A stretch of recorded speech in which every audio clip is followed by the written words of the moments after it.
पुण्याच्या दौंडमधील यवतमध्ये दोन गटात तणाव, जाळपोळ आणि दगडफेकीनंतर पोलिसांकडून अश्रुधुराचा वापर, व्हॉट्सअप ग्रुपवर आक्षेपार्ह पोस्ट केल्यानं वाद, दोघे ताब्यात.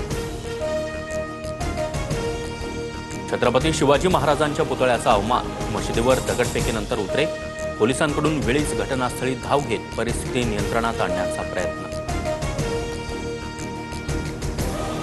पालकमंत्री अजित पवार यांच्याकडून यवतमधील तणावग्रस्त भागाचा आढावा, परिस्थितीवर पूर्णपणे लक्ष ठेवून आहोत, अफवांवर विश्वास ठेवू नका, अजित पवारांचं आवाहन.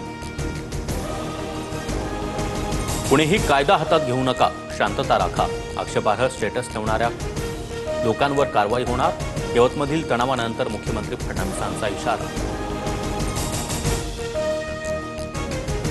वादग्रस्त मंत्री माणिकराव कोकाटेंची अखेर कृषी मंत्रिपदावरून उचलबांगडी, दत्तात्रय भरणे यांच्याकडे आता कृषी खात्याची जबाबदारी. कोकाटेंची मंत्रिपदावरून गच्छंती न झाल्यानं विरोधकांनी सरकारवर जोरदार टीका केली. चौफुल्यातील गोळीबार प्रकरणावरून अजित पवारांचा इशारा, कुठे चौफुल्याला जाऊन तडफडू नका, अजित पवारांचे आमदार शंकर मांडेकरांसमोरच कार्यकर्त्यांना तंबी. पुण्यातील कार्यक्रमात चंद्रकांत पाटलांवरून फडणवीस आणि अजित पवार यांच्यात टोलेबाजी, चंद्रकांतदादा पुणेकरांना पुण्याचे वाटत नाही, अजित पवारांचा चिमटा, तर पुण्याचे दुसरे दादा कधीही दादागिरी करत नाहीत, फडणवीसांनी हे डिवचलं.